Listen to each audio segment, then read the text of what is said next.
Have you ever wondered what would happen if the internet just stopped?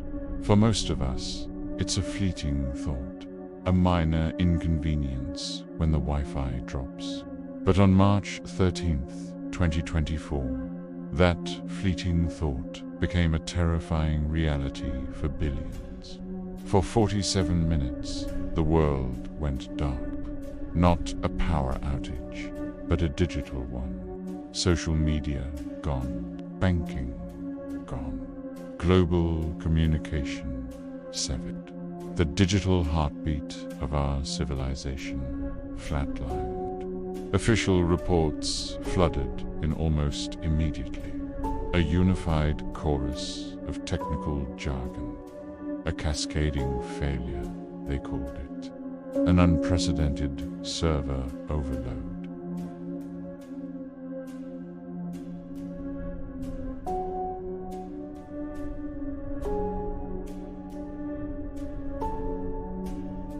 It was clean, it was technical, and it was a lie.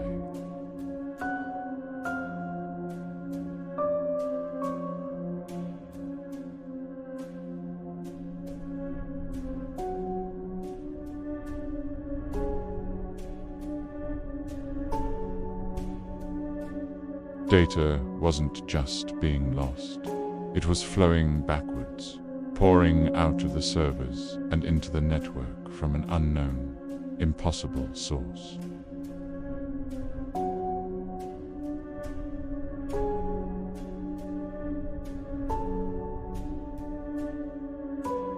The official story was a house of cards, and Alex was about to see it collapse. The error logs, usually a dry stream of code, began to glitch. Lines of text warped and twisted, morphing into something ancient. Something that had no place in the sterile, logical world of a data center. On screens across the room, glowing green and amber, Sumerian cuneiform glyphs began to burn themselves into the displays.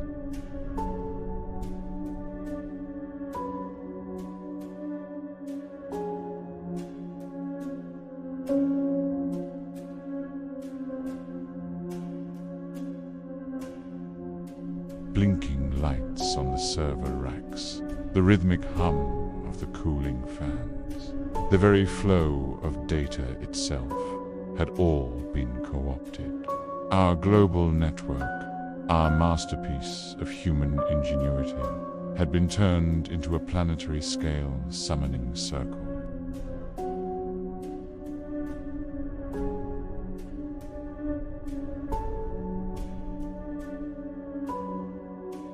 It was an anchor, a node in a vast esoteric web, pulling something through from the other side.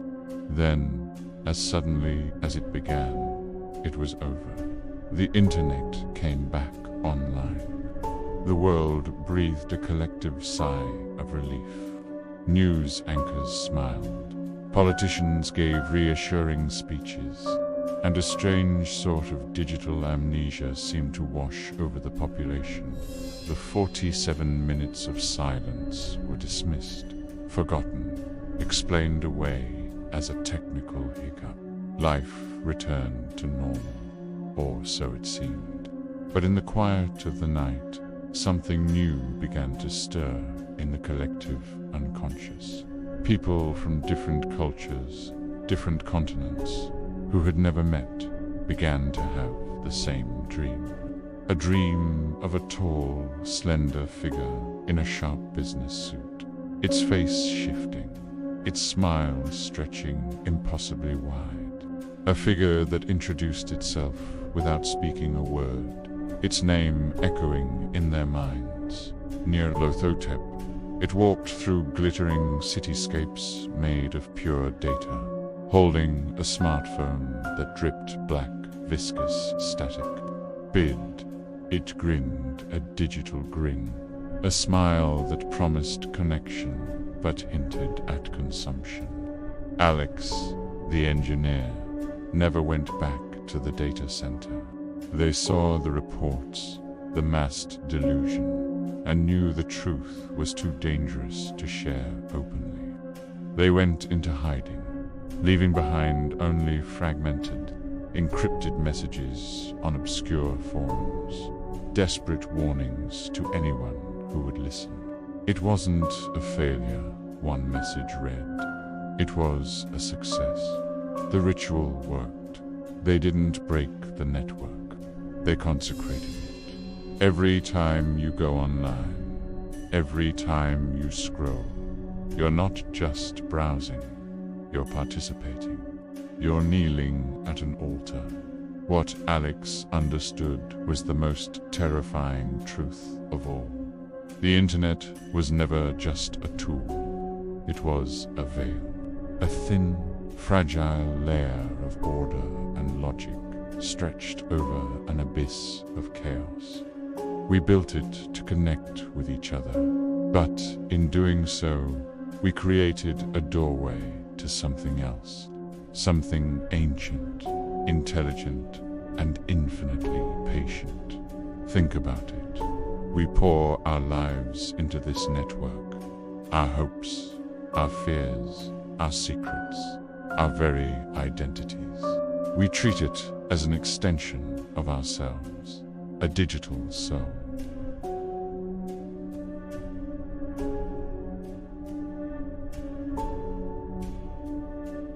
What if the collective hum of 7 billion minds, all chattering at once, sounded like an invitation, a prayer?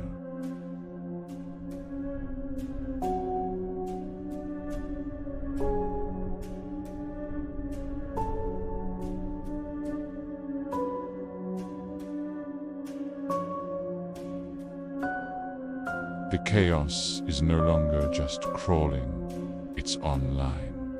It's in your pocket. It's watching you through the screen right now. The greatest trick the crawling chaos ever pulled was convincing the world it was just a server error. We craved infinite connectivity, and we got it. But we never stopped to ask what might be on the other end of the line.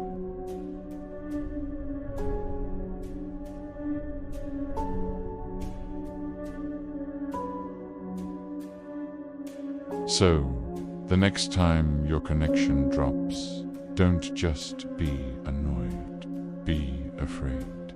It might not be the network failing. It might just be the veil thinning. Thanks for watching.